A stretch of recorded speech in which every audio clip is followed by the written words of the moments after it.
if I get 30 subscribers and 50 likes on this video, I will live stream on this channel all 3 routes of Freedom Planet. Now enjoy the video. The Lost Vikings, the action platformer puzzle franchise created by Blizzard a long time before MMOs, team-based shooters, and RTSs, with a development team of 12 people being heavily inspired by the game Lemming, where they especially liked the way that they had characters with unique abilities working together to solve puzzles. With that style of gameplay in mind, this was the first game that was developed by Blizzard from the ground up. Lost Vikings started out as a puzzle game that involved a lot of Viking characters on screen simultaneously. The team decided to cut the number of Vikings down to 5, each with their own unique abilities. This might be the reason for some decisions made for 2, but they really liked the arcade action feel that directly controlling fewer Vikings gave. However, 5 was too many to achieve exciting gameplay, and that's how we got the Vikings that we have since come to know and love: Erik, Baleog, and Olaf. The Lost Vikings is all about Erik, Baleog, and Olaf using their unique skills, with Erik's fast movement and ability to jump. That's right, the ability to jump being unique to him. Most people think jumping in a platformer goes together like chocolate and peanut butter. Not Blizzard!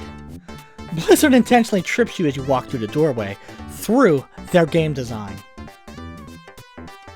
Baleog has the ability to fight with his bow and arrows, and his trusty sword in hand, being the one and only reliable way of dealing damage, but having no mobility.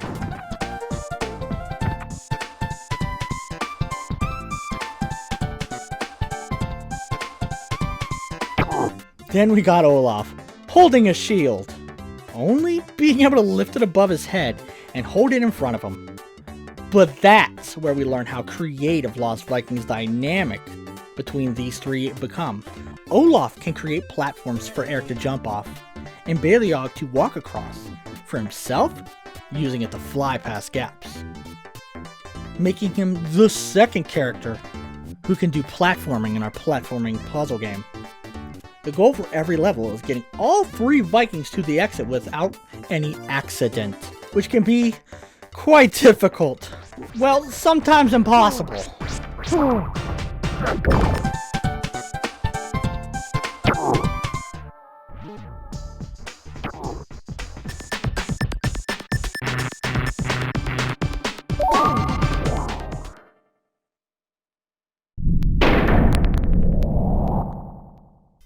We start off on a spaceship, first world in the entire series, being your tutorial section. The only real hard part is right before the end, where the boys have to stop an anti-gravitational zone from floating them upwards in the laser beams. By getting Olaf and Erik halfway so Olaf can put his shield up and Erik can jump off of it to get the anti-gravitational shoes, they'll be able to hold him to the ground so he can run to the end and hit a switch. That's how we get all of the Vikings through to the end, going to the next world through a time portal.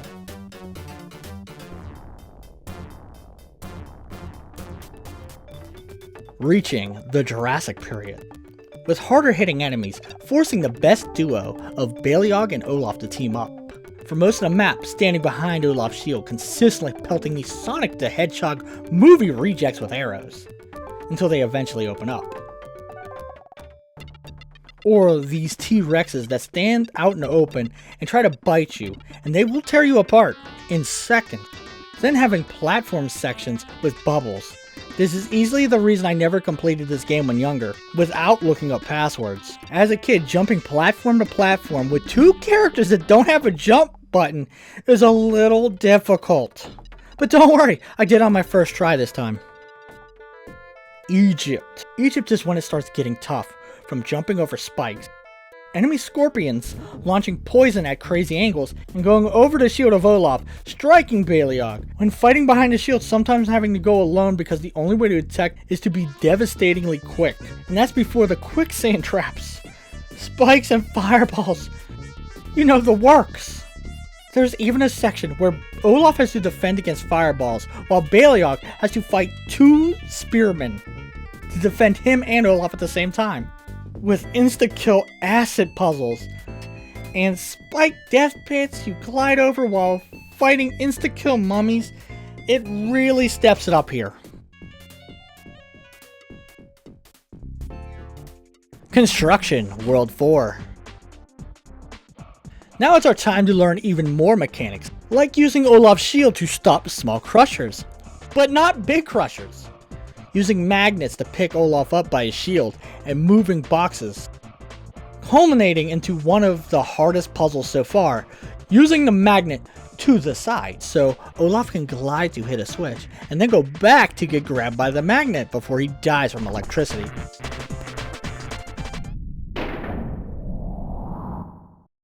Adding more wrinkles like starting to punish you for using items like bombs, needing to drop them on reactors, wasting one too many, and that's a restart. And then the spring-based puzzles.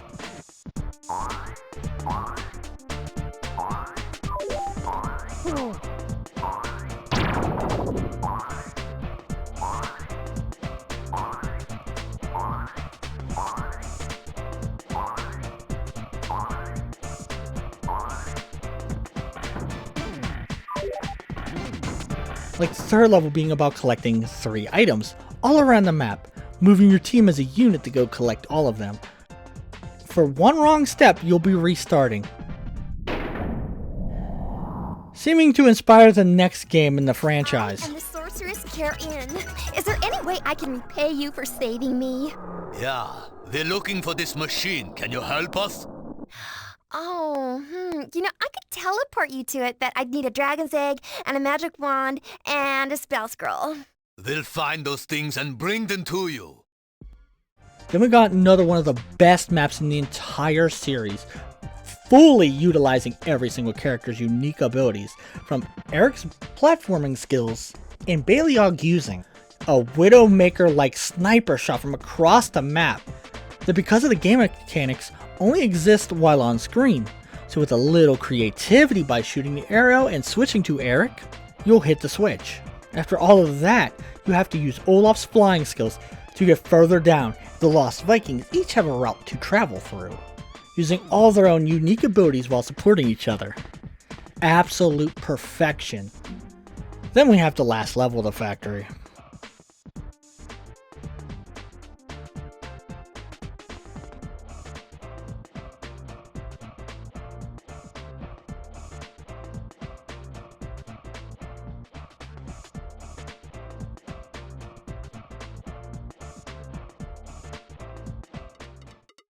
World 5, the one I'll call Candyland, with a new wrinkle in World 5 being an air pump used for blowing yourself up and becoming a balloon.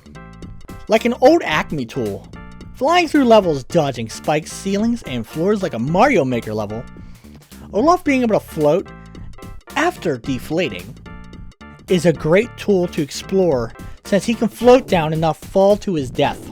Candyland is kind of the same shit after seeing its gimmick of blowing yourself up, flying through spike traps and activating switches, fighting another Viking clone, on and on. Then even the slightest mistake meaning you restart the level. If you use that switch at the wrong place, then it's time to restart the level. Actually jump too soon, you restart the level. Don't use the right character to get to the right location, restart the level. This is when Lost Vikings becomes fucking outrageous. By the time I got to the last level of Candyland, it was just vicious. My favorite cruel joke is the part where you get too many healing items so you can't pick up the key. And after having to restart again, let's be clear, it's not because of bad game design. It's like this because they purposely made it this way. It's genius level dickery.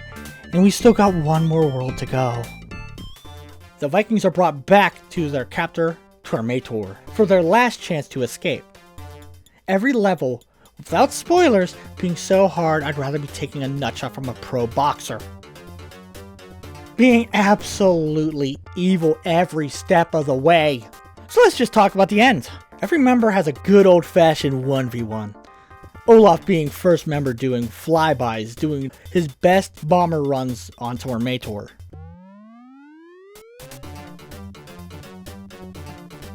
Next, Baleog showing off his platforming skills, being the only member without a jump, using target practice to fight the Great Tormentor, dropping him through lasers.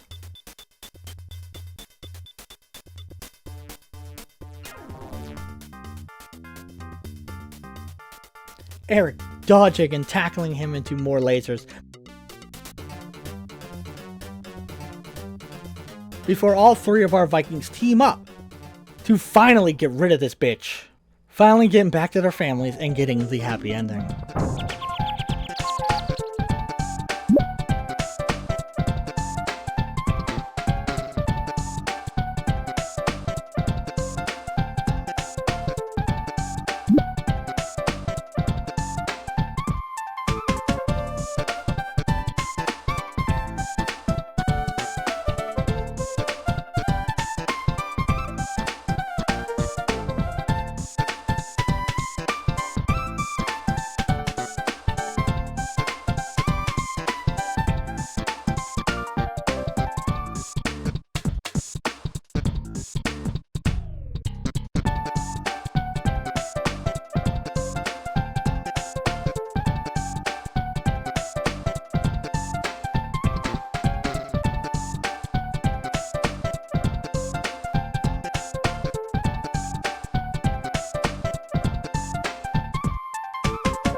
Wait, this video is only half over. Well, that's because there's a sequel. That's right. But we're not going to play the Super Nintendo version. No. We're going to go on to the game that made me fall in love with the series. After their narrow escape from the evil Tormentor, Erik the Swift, Olaf the Stout, and Baleog the Fierce lived joyous and fruitful Viking lives. Then, one day, while returning home from a fishing trip, Are we there yet? I'm hungry. Should have thought about that before we left.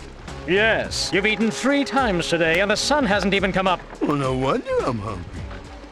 So, I finally caught up with the mighty Vikings again. Well, I'll show them. Guys. Let me guess, you've got a bad feeling about this. Welcome back, pathetic losers. This time, you will experience the full wrath of the mighty Tormentor.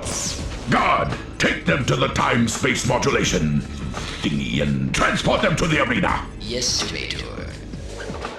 Prisoners, you will follow me. And some more. Oh no, not another system failure! Prisoners, Get it! We grabbed some cool stuff from that robot. I wonder what it does. No time to find out now. We need to get out of here. Oh, look. A big shiny thingy. And there's a sign on it. It says Don Utz. Olaf, no!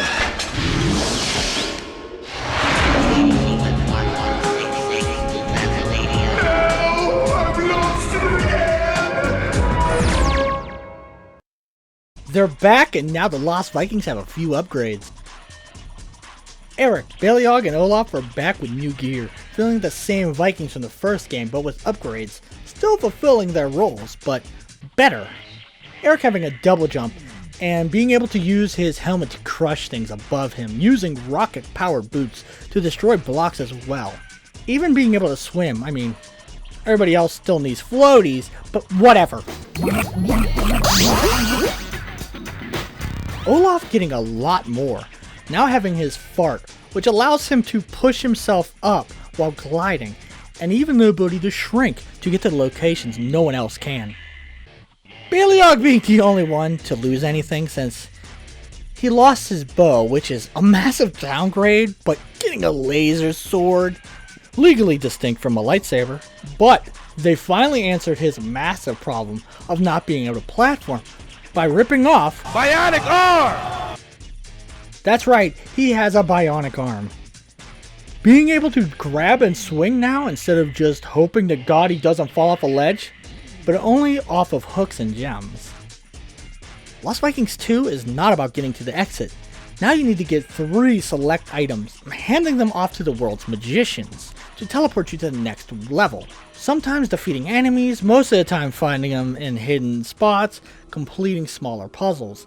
It's a more intricate solution to finishing a level. World 1 is basically a giant tutorial learning about all the different mechanics, showing off the new stuff the Vikings have. Baleog's bionic arm lets him grab objects the others can't reach. Press square and a direction. So nothing too hard. After a mistake with not knowing the difference between a vampire and a fruit bat. Erik? Erik? Hey, where's Erik? Hey, Baleog! I thought... Quiet, meatball! Like I know the difference between a vampire bat and a fruit bat.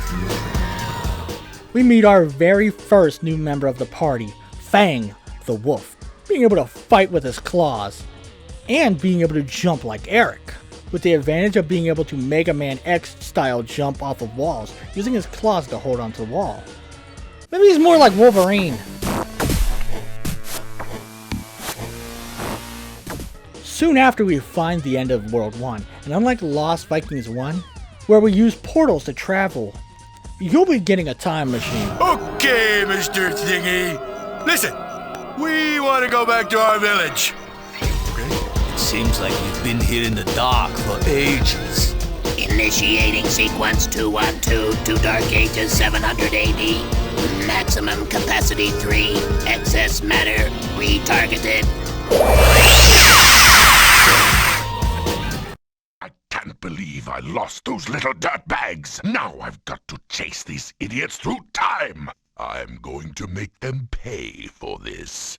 We learned that with each new world we come to, we have a new ally, meaning our trusty sorceress. You're in.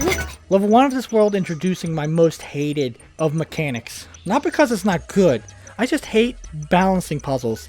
And Lost Vikings 2 loves them.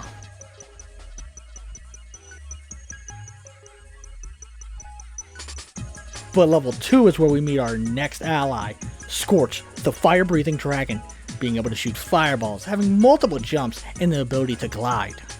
Level 3 being all about getting Baleog to the scepter, and using everyone's abilities to get him there. After playing Lost Vikings 1, World 2 is pretty easy. A lot of getting people in the right places and doing very precise jumps, but not too hard.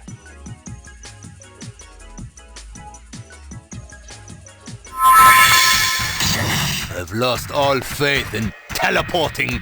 Well, we could swim from ship to ship. But Olaf, you can't swim. Maybe we can use him as a raft. This is around the time the level design starts to take off its kids' gloves, showing off a lot of different aspects.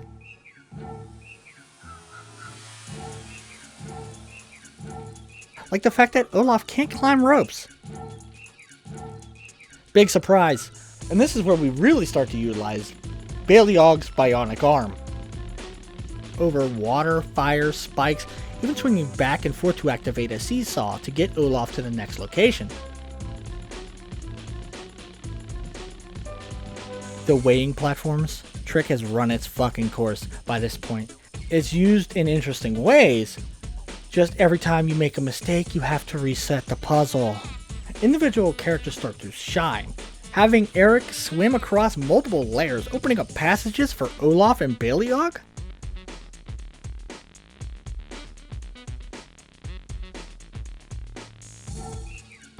From Scorch flying around doing the same, while far off from difficult, chef's kiss to the level design. It is so well done, making you feel smart for learning how the Vikings can work together. My favorite aspect of this world being the Vikings slowly realizing that the diamonds they're procuring for these fortune tellers might not be for the teleport spell. How do you use the diamond?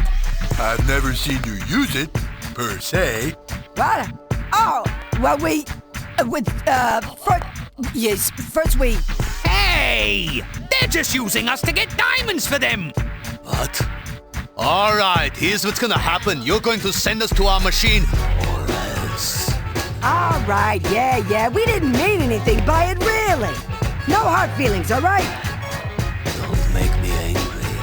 You wouldn't like me when I'm angry. Guys, I don't think this is the ship. Why did you say jungle, Olaf? What is your major malfunction? Well, don't blame me. A time machine is like a box of chocolates. Yeah, your mouth gets going and no one else gets a chance. What are we going to do with him, Erik? Olaf is as Olaf does. Get used to disappointment. But right now, we've got to work together and find that time machine again. World 4 Jungle, with 2 new mechanics, cutting down bushes and using torches to light up dark areas.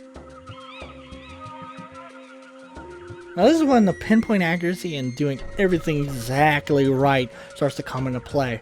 While not instant death like in Vikings 1, it's still a problem here. The final level of the jungle, I won't spoil all of it, but fun fact, your torch can be seen by the others, so trade it to someone that'll get the most out of it. It is the only way you can complete World 5. The time machine appears to be functional now. Well, now that we're all here, let's try this again, shall we? This time, don't say anything, Olaf. I can't help it if I get excited sometimes. I just want to go home. Initiating override 317. Homing sequence. 3, 2, 1. Maximum capacity 3. Excess matter retargeted.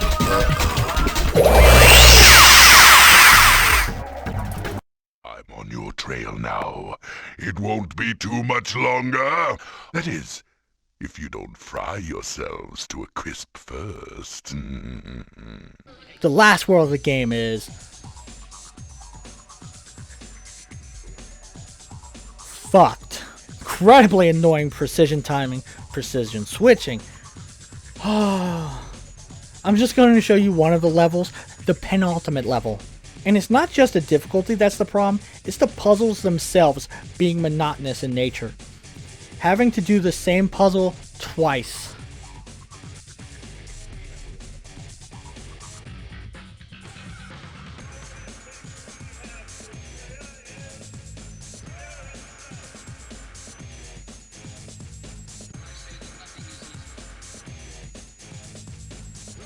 But finally, the last couple levels, all 5 members getting their shot at Tomator. Over 2 levels, before our boys finish the job, finally free and going home to fish. So, here we are. What now? Say, I've got a cool idea. Let's go west and discover a new continent or something. Oh, I don't know. After beating up Tomato again, sailing seems a little boring. Maybe you'd prefer to swim home? Laugh it up, fuzzball. Somebody get this walking carpet off my ship! Hold the phone, Junior. Your ship? It is to laugh. You lost her fair and square to me. Not this ship, brother! Well, you guys quit it with the movie quotes and the dinking! You ain't seen nothing yet, Pilgrim. Has anyone else noticed that we appear to be going in circles?